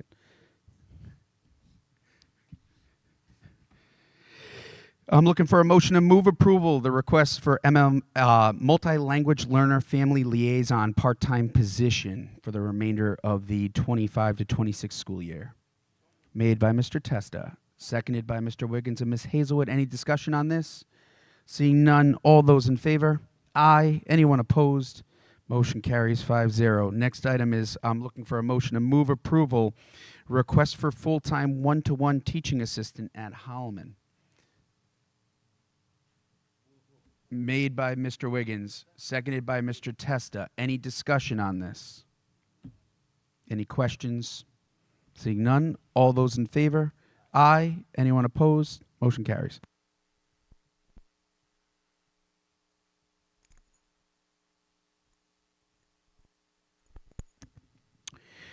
At this time, I'd be looking for a motion to move approval of the Aramark student surveys on school meals. Made by Mr. Testa, seconded by Mr. Wiggins and Ms. Hazelwood and Ms. Kirby-Chapman? Okay. Any discussion? Mr. Testa. Thank you, Mr. Chair. No, this comes from the business officer. This is you, Mr. Enos. Yes. So I wouldn't, obviously, we've had conversations about lunch, and competition works. So I know whenever the contract comes up, we've discussed being creative to see who else has other stuff out there. So I would encourage as many people as possible to take this survey, right? Be honest, be brutally honest if you have to, but you know, I know districts that have done taste-offs with competing school lunch providers, and it's been very successful. Sure. So, and we should be doing the same thing, because school lunch should be something that's good, so. Correct. And we've been, you know, one thing that I've been trying to remind folks of to the principals is that breakfast, so the reimbursement that we receive on breakfast is a higher rate. So if we can increase our participation in breakfast and get food to our students, it helps us. It's extra revenue that comes in, so.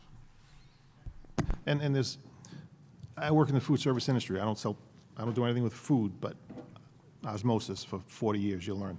So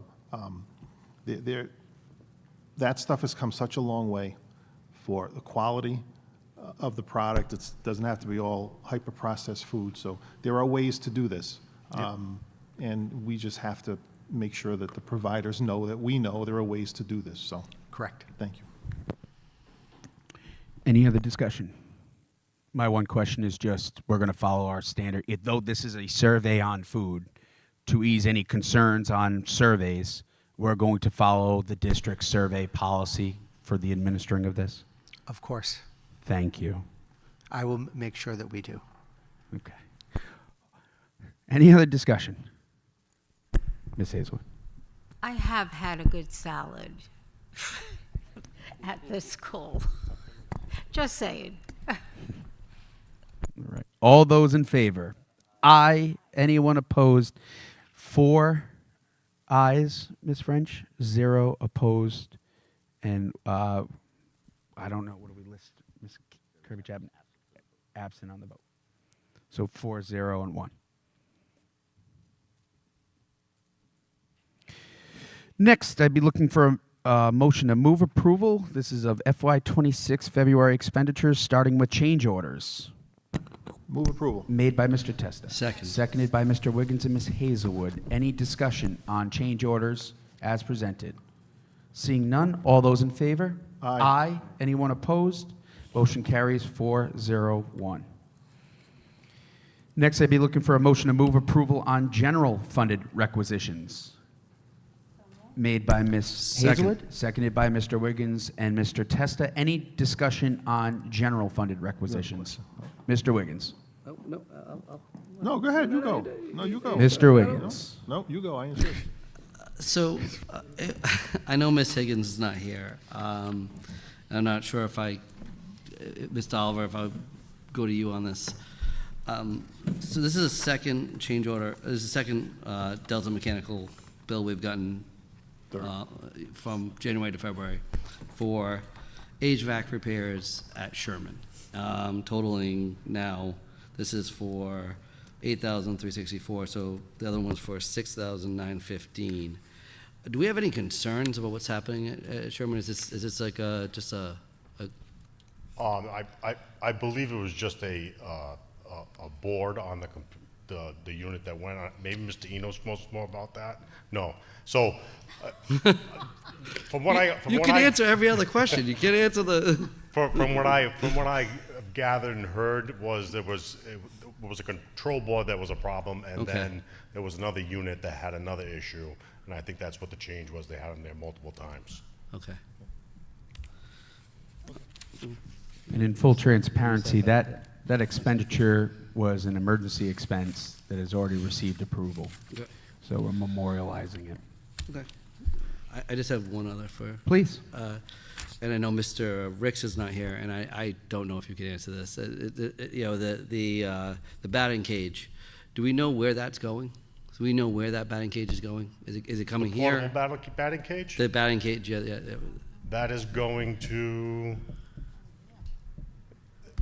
No, I think it's going to Mickey Stevens. It's going to Mickey Stevens. Yes, I believe it's going to Mickey Stevens. Do we have any protocols or safety protocols to assure that what we pay for going to a city park is going to be protected? That would be a question for Mr. Ricks. He must arrange everything with the city. I'll leave that question for Mr. Ricks then.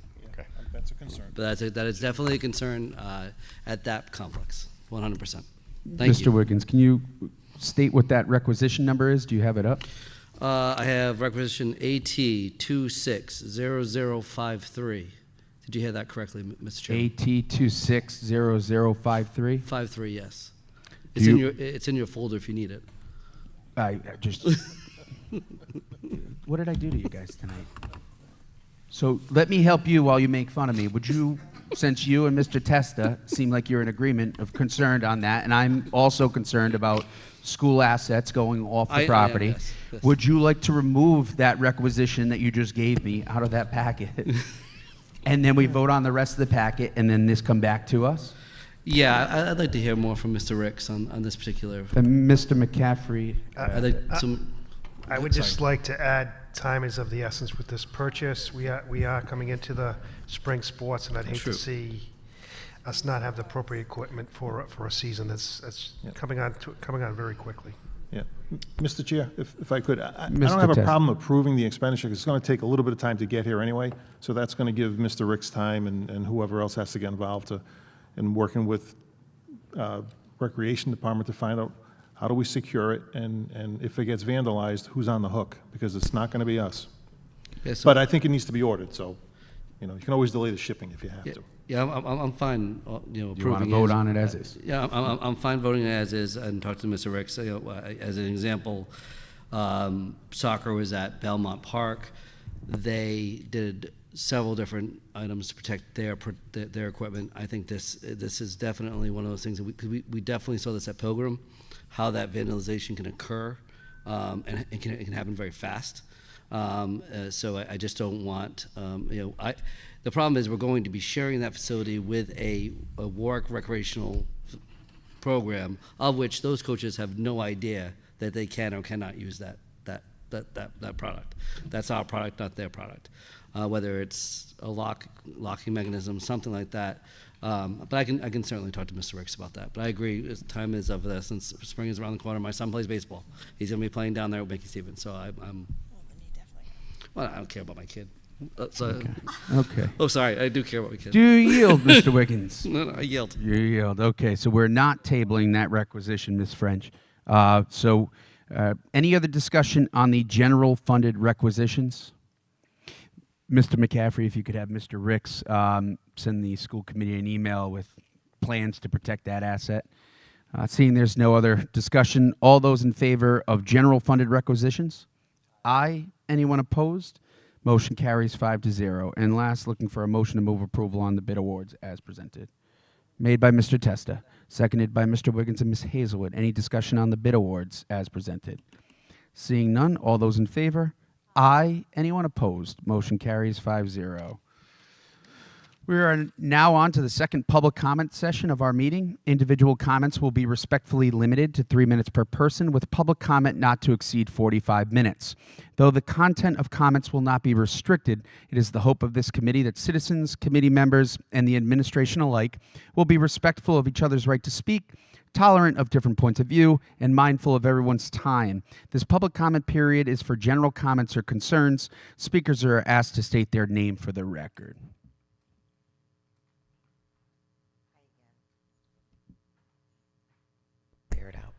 Is that it? I am going to be really quick. I want to thank Mr. Enos for the information that he shared with the committee, because I felt like that answered a lot of my questions about the work of the district and the work of the Budget Commission. So thank you, Mr. Enos. And Mr. McCaffrey, Superintendent McCaffrey.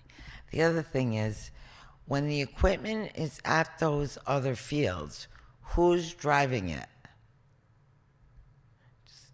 You don't have to answer, but that is another question. Like our fields, our grounds crew does all of that there. So who actually uses the equipment? So that's just food for thought.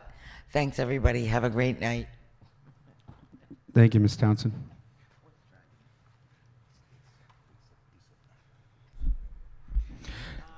Jacob Medora, Warwick resident, Warwick graduate, and a Warwick teacher.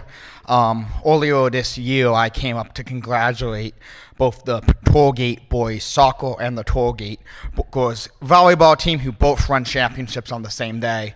Since the last month's school committee meeting, Vets Middle School, boys wrestling, girls wrestling, both run. Tollgate's a culinary program run both statewide, both in the front of the house and the back of the house. And I also, it was briefly mentioned, but I also really wanted to pinpoint the robotics team that run #1 in the state, beating all 5 or 6 Realo teams, beating both Hendricken teams, beating multiple teams from North Kingston. Every district that parents and families send their kids to, we beat. So just throwing that out there for food for thought. Thank you. Thank you, Jacob.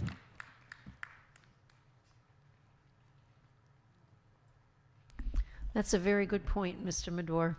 And just as those other districts advertise, I want to Excuse me, can you state your name for the record for me? Darlene Netco.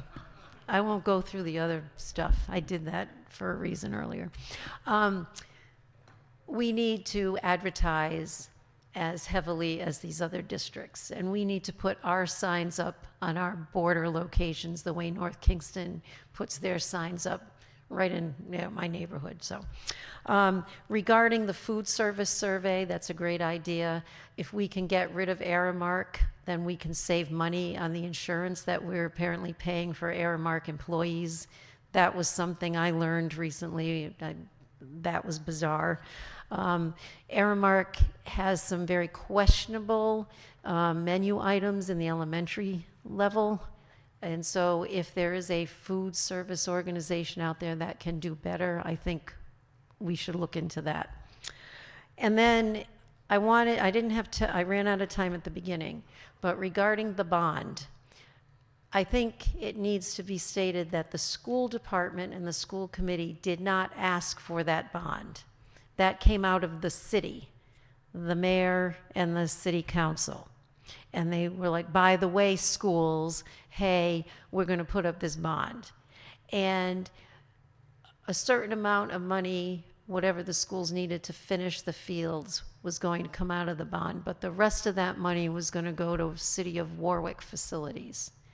And I think that person asking questions at the beginning, if he does all the research he claims to do, he should have known that anyway. And so the questions, I think, were rather facetiously asked just to, for what?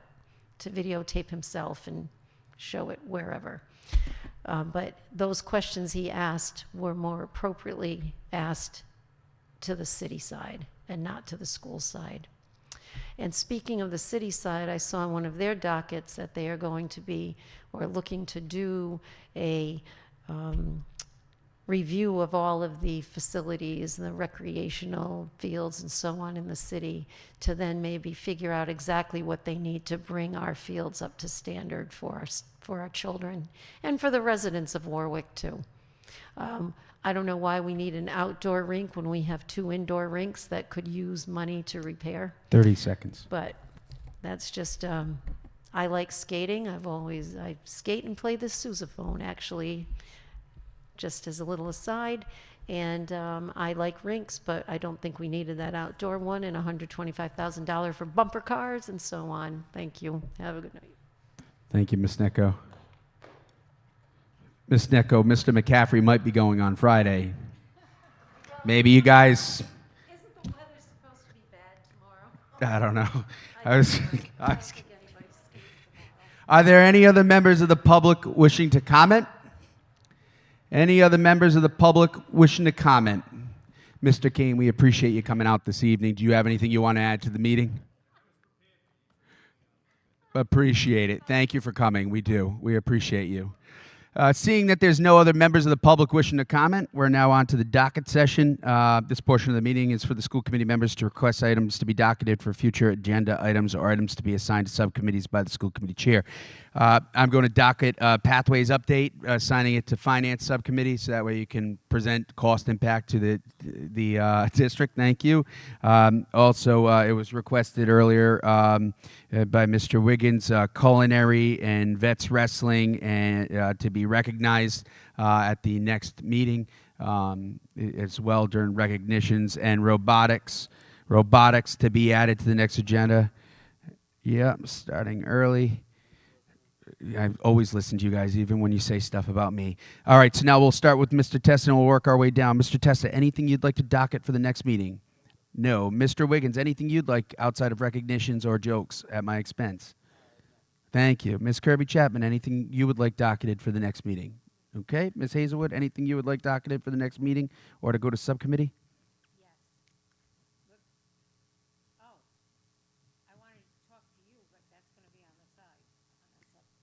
On the community outreach.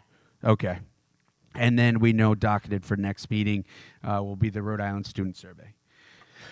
Seeing that there's no other items, I have no other items to docket. We're now on to future meetings. The next fiscal subcommittee meeting is scheduled for Monday, March 2nd at 3 p.m. The next policy subcommittee meeting is scheduled for Tuesday, March 3rd, 2026 at 4:30 p.m. The next building subcommittee meeting is scheduled for Wednesday, March 4th, 2026 at 7:30 a.m.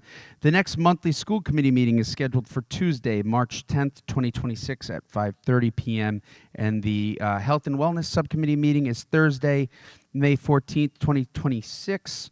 And the first ever community outreach subcommittee meeting is scheduled for Monday, March 23rd at 5:30 p.m. to be held in the Warwick Public Library, one of those conference rooms there. So Room 113. Room 113. Thank you, Ms. Hazelwood. 5:30 p.m., the first of its kind. Yes, Mr. Wiggins. I think it's important that the superintendent knows this is going to occur. We are going to have our first intramural sport played in March. We have 3 dates set. Mr. Kroll here at Vets has created a volleyball intramural for co-ed. So it gives kids an opportunity, again, who are not playing, spring sports in March, an opportunity to play volleyball, and it's being run by a player over at Pilgrim, and he'll obviously be overseeing it. Very excited about getting that program started. Mr. McCaffrey and I talked about this early in the year. Getting intramural sports in the middle schools is great, and this is a great start. So I meant to mention that earlier. I apologize, Mr. Chair. And Mr. Wiggins, could you give us the date for the Special Olympic basketball So tournament? yes, the Unified Basketball Tournament is happening on March 20, whatever the Saturday, 28th? 28th, right? Am I right? 28th? And at every meeting, I think it's Saturday the 28th. Happening at Henrican, it's happening in 2 sessions. Not only is every Warwick Public Elementary School being a part of this, we also have a school from North Kingstown that is also joining us as well. It's going to be a incredible event. So I would ask everyone in this room, the 15 or so that are here, please come, and then also tell all your friends, because it's going to be a huge success, and we're looking forward to it.